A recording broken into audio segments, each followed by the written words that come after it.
से करना ये इम्पोर्टेंट है। एग्जाम्पल, यहाँ से आप दो मोटरसाइकिल उठाते हैं, एक आदमी जिसको पूरी तरीके से चलाना आता है और एक आदमी को नहीं चलाना आता, दोनों को आप बाइक दे देंगे। अब दुनिया की नज़र क्या है कि दोनों के दोनों क्या चला रहे हैं, मोटरसाइकिल चला रहे हैं और उनको लाजपत नगर जाना है। अब जिसको चलाने नहीं आती वो चौथे में मतलब कि मोटरसाइकिल का गियर लगा रहा है और जिसको चलानी है वो पहले में लगाएगा। क्लियर है? स्टार्ट करते वक्त दुनिया की नजर क्या है, दोनों बाइक पर है, दोनों लालपुर नगर जा रहे हैं। लालपुर नगर कौन पहुंचेगा सर? पहले में डालेगा, दूसरे में डालेगा, तीसरे में डालेगा, टॉप पर चलेगा, वो लालपुर नगर ही जयपुर तक पहुंच जाएगा। सहमत है? yes. अब दुनिया किसको देखती है, साला वो चले गया, वो पता नहीं कैसे चले गया, लेकिन इससे मोटरसाइकिल नहीं चल रही। वो क्यों नहीं चल रही? उसको चलानी नहीं आती। मैंने फिर से एक बात कही कि ये बिजनेस करने का नहीं है। बहुत से लोग इस बिजनेस को करते हैं इसलिए फेल हो जाता है। ये बिजनेस सीखने का है, सीखोगे तो हो तो अपने आप है। क्लियर हो रही है क्या बातें? yes. समझ में आ रही है? yes. अगर सीखोगे तो ये बिजनेस करने की जरूरत नहीं है, अपने आप हो जाएगा। और करने लगोगे तो 2 महीने 3 महीने साल 2 साल तक के मेहमान हो, उसके बाद में गली के अंदर साइड में हो जाओगे और आपको लोग कहेंगे हम तो पहले ही कहते थे कुछ नहीं रखा इसके अंदर, श्यामलाल बैठ क्यों नहीं गया था मेरे कहने से।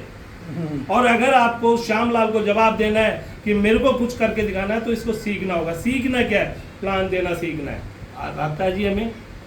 अगर आता है तो हाथ खड़ा करें एक बार प्लीज। क्योंकि खेत में किसान, फौज में जवान और आरसीएम के अंदर मार्केटिंग प्लान अगर आपके पास नहीं है तो हम अधूरे। क्लियर? मार्केटिंग प्लान ऐसे आना चाहिए जैसे तोता बोलता है ना, जो भी बोलता तोता है ना, तोता उस तरीके से। मैं मेरी अगर बात करूं तो कभी ट्राई कर लेना, रात को 1 बजे फोन कर लेना, मार्केटिंग प्लान पूछ लेना, शायद मैं बता दूंगा। रट लिया, जिससे पैसा आता वो नहीं आया हमें, फिर किस बात का है जी पैसा लेने का? क्लियर है? हो रही है सर बात? भाई मार्केटिंग प्लान से आपके पास पैसा आने वाला, वो मेरे को आता नहीं है। और मैं कहता हूँ कि साहब मेरे पास कंपनी चेक नहीं भेज रही, आएगा चेक? हक है आपका, लेने का हक है क्या सर? नहीं है ना सर। अपने आप को ढूंढो। मेरे को प्लान आना चाहिए, मेरे को प्रोडक्ट की जानकारी आनी चाहिए, मेरे को लोगों से बात करना आना चाहिए। और ऐसा अगर आपने किया, ऐसा आपने सीखने की कोशिश की तो 736 का चेक, पहला चेक, और 77,366 का हाईएस्ट चेक मेरे पास आया। तालियां। वाह। ये मेरा सफर रहा। टोटल इनकम की बात करूं, हाँ बीच में थोड़ी सी स्टोरी और रह गई। 2010 तक मैंने आरसीएम के अंदर काम किया, उसके बाद में एक ब्रेक लगा, पूरे इंडिया के अंदर लगा। और कहीं ना कहीं मैं भी भारत का इंसान हूँ। भारतीय आदमी बहुत स्वार्थी, लालची, बेकार आदमी है। उन बेकारों में मैं भी हूँ। और उस बेकार की रहते एक हमारे, नाम नहीं लेना चाहूँगा, बहुत बड़े लीडर हुआ करते थे, उनके कहने पर हम भी किसी गोवा जैसी कंपनी के साथ काम किया हमने। 3 साल बुरी तरीके से टाइम खराब किया हमने, लगभग 9-10 लाख रुपए खर्च किए हमने, लालच की वजह से। 9-10 लाख रुपए खर्च किए, सोच के ये चले थे कि 20-25 लाख रुपए कमाएंगे, लेकिन 9-10 लाख रुपए फट्टे लगे। 3 साल खराब हुई। 2019 के अंदर डिप्रेशन में आ गया था मैं, क्योंकि डायरेक्ट सेलिंग के अलावा साला कुछ भाता नहीं था, क्योंकि पैसिव इनकम और कहीं तो ही नहीं ना। लेखक मैं बन नहीं सकता, शुद्ध हिंदी नहीं बोलनी आती, लेखक कहाँ से बन जाऊंगा? गा मैं सकता नहीं, क्योंकि जब मैं गाता हूँ मेरे बच्चे मेरे पास नहीं आते। साइंटिस्ट मैं बन नहीं सकता, ये मोबाइल है इसको पूरा चलाना आज भी नहीं आता।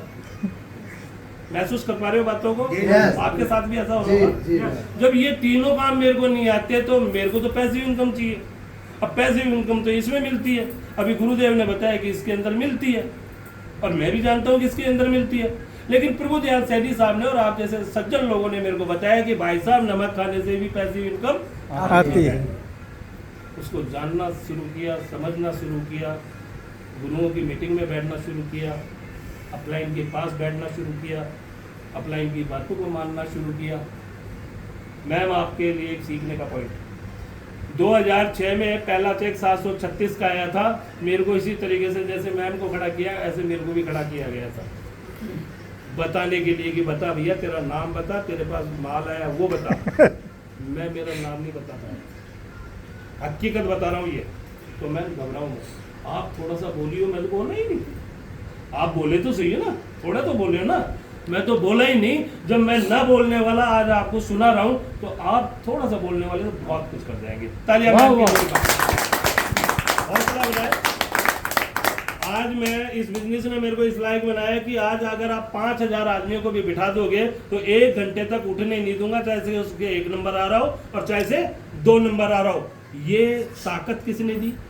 System meeting. मेरी कोई औकात नहीं। मैं गांव का गरीब परिवार का मजदूर का बच्चा हूँ, मजदूरी मैंने भी की है, मेरी कोई औकात नहीं कि मैं ऐसा बनूं, लेकिन इस सिस्टम ने गुरुओं के सानिध्य में रहा और ऐसा मेरे को बनाया। ये मेरा परिचय हुआ। नाम एच.आर. वर्मा, माँ बापों ने 1969 में ये रखा, हरिराम वर्मा नाम रखा, उसको अमर करने की कोशिश। ये बिजनेस आपको जब आप चले जाते हैं उसके बाद में भी आपका नाम चलता रहे, उसी को तो अमर कहा जाता है, उसी को कहा जाता है ना। बिल्कुल। महाराणा प्रताप को यहाँ बैठे सब जानते हैं, बापू गांधी को सब जानते हैं, अकबर को सब जानते हैं, लेकिन यहाँ पर एक भी बैठा हुआ आदमी अगर अपने 7वें नंबर के दादाजी को जानता हो तो एक बार हाथ खड़ा करे। नहीं जाना। अब यहाँ पर सोचने और विचारने की बातें हैं कि हमारा 7वां नंबर का दादाजी अगर नहीं होता तो आप होते? नहीं होता। आप में से कोई होता? नहीं। और अगर महाराणा प्रताप होता या नहीं होता, आप होते नहीं होते? बिल्कुल। होते ना। उससे हमारा ना खून का रिश्ता है, ना कोई रिश्तेदारी है, ना हमारा समाज का है, ना हमारे पास का है, ना हमारा मामा लगता है, ना हमारा फूफा लगता है, लेकिन फिर भी उसको नाम याद रखा है। कारण और जो दादा